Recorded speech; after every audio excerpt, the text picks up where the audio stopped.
ਅਗਲੀ ਜਿਹੜੀ ਹਜੇ ਅਸੀਂ ਗੱਲ ਕਰਦੇ ਜਾਈਏ, ਇੱਕ ਜੱਜ ਦੇ ਦੁਆਰਾ ਇਮੀਗ੍ਰੇਸ਼ਨ ਅਧਿਕਾਰੀਆਂ ਨੂੰ ਆਖਿਆ ਗਿਆ ਆ ਵੀ ਉਹ ਇੱਕ ਕੀ ਵਿਟਨੈਸ ਜਿਹੜਾ ਕਿ ਟੈਕਸਸ ਦੀ ਵਿੱਚ ਹੋਈ ਆਈਸ ਸ਼ੂਟਿੰਗ ਆ ਉਸ ਨੂੰ ਰਿਹਾ ਕਰਨ।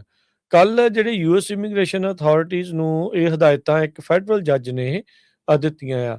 ਮੈਕਸੀਕਨ ਹੋਮ ਬਿਲਡਰ ਜਿਸ ਦੀ ਫੇਟਲ ਸ਼ੂਟਿੰਗ ਹੋਈ ਸੀ ਕੁਝ ਵੀਕ ਪਹਿਲਾਂ, ਉਸ ਦੇ ਬਾਬਤ ਯੂਐਸ ਡਿਸਟ੍ਰਿਕਟ ਜੱਜ ਕੀਥ ਐਲਿਸਨ ਉਹਨਾਂ ਨੇ ਜਿਹੜਾ ਆਦੇਸ਼ ਦਿੱਤੇ ਆ ਵੀ ਹੋਜ਼ੇ ਟ੍ਰਿਨਡੈਡ ਰੋਹਾਜ਼ ਪਲੀਗੋ ਉਸ ਨੂੰ ਆਈਸ ਦੀ ਕਸਟਡੀ ਚੋਂ ਅਗਲੇ 48 ਘੰਟੇ ਦੇ ਵਿੱਚੋਂ ਰਿਹਾ ਕਰ ਦਿੱਤਾ ਜਾਵੇ।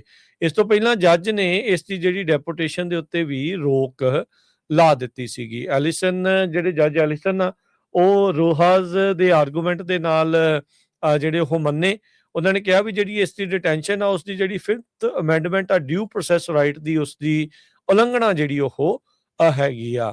ਉਸ ਦਾ ਜਿਹੜਾ ਅਟਰਨੀ ਆ ਉਸਨੇ ਹਾਲ ਦੀ ਘੜੀ ਕੋਈ ਕਮੈਂਟ ਇਸ ਦੇ ਉੱਤੇ ਨਹੀਂ ਕੀਤਾ, ਪਰ ਜੱਜ ਐਲਿਸਨ ਦੇ ਆਰਡਰ ਦੇ ਤਹਿਤ ਆਈਸ ਨੂੰ ਹੁਣ ਪਬਲਿਕ ਪਲੇਸ ਦੇ ਵਿੱਚ ਰਿਲੀਜ਼ ਕਰਨਾ ਪਵੇਗਾ ਸਦਰਨ ਡਿਸਟ੍ਰਿਕਟ ਆਫ ਟੈਕਸਸ ਦੇ ਵਿੱਚ ਆਉਂਦੇ 48 ਘੰਟਿਆਂ ਦੇ ਵਿੱਚ, ਜਿਸ ਦੇ ਨਾਲ ਕਹਿੰਦੇ ਵੀ ਘੱਟੋ ਘੱਟ ਉਹਦੇ ਅਟਰਨੀ ਨੂੰ 3 ਘੰਟੇ ਪਹਿਲਾਂ ਦੱਸਣਾ ਵੀ ਉਹਨਾਂ ਨੂੰ ਪੈਣਾ ਆ ਵੀ ਇਸ ਨੂੰ ਕਿੱਥੇ ਤੇ ਕਦੋਂ ਜਿਹੜਾ ਉਹ ਛੱਡਿਆ ਜਿਹੜਾ ਉਹ ਜਾ ਰਿਹਾ ਹੈਗਾ ਆ।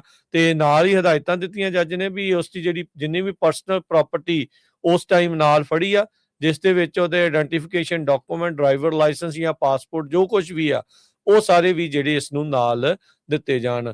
ਲੋਰੈਂਜ਼ੋ ਸਲਗਾਡੋ ਜਿਸ ਦੀ ਆਈਸ ਦੇ ਏਜੰਟ ਦੀ ਗੋਲੀ ਦੇ ਨਾਲ ਮੌਤ ਹੋਈ ਸੀ ਇੱਕ ਟ੍ਰੈਫਿਕ ਸਟਾਪ ਦੇ ਦੌਰਾਨ, ਉਸ ਦਰਮਿਆਨ 3 ਜਾਣੇ ਹੋਰ ਉਸੇ ਹੀ ਗੱਡੀ ਦੇ ਵਿੱਚ ਬੈਠੇ ਸੀ, ਜਿਨ੍ਹਾਂ ਦੇ ਵਿੱਚ ਰੋਹਾਸ ਤ੍ਰਿਨਦਾਦ ਇੱਕ ਜਿਹੜਾ ਉਹ ਜਾਣਾ ਸੀ, ਜਿਸ ਨੂੰ ਬਾਅਦ ਦੇ ਵਿੱਚ ਆਈਸ ਨੇ ਵੀ ਡਿਟੇਨ ਕਰ ਲਿਆ ਸੀ ਤੇ ਉਸ ਨੂੰ ਡੈਪੂਟੇਸ਼ਨ ਦੇ ਜਿਹੜੇ ਕੰਮ ਆ ਉਹ ਸ਼ੁਰੂ ਕੀਤਾ ਹੋਇਆ ਸੀਗਾ। ਪਰ ਹੁਣ ਜਿਹੜੀ ਅਦਾਲਤ ਨੇ ਕਿਹਾ ਆ ਵੀ ਉਸ ਨੂੰ ਇਹਨਾਂ ਨੂੰ ਛੱਡਣਾ ਹੀ ਪੈਣਾ ਆ। ਤਿੰਨਾਂ ਬੱਚਿਆਂ ਦਾ ਪੇ ਸੀਗਾ 52 ਸਾਲਾ ਅਰੂਗੋ ਸਲਗਾਡੋ ਤੇ ਪਿਛਲੇ 35 ਸਾਲਾਂ ਤੋਂ ਅਮਰੀਕਾ ਦੇ ਵਿੱਚ ਰਹਿ ਰਿਹਾ ਸੀ।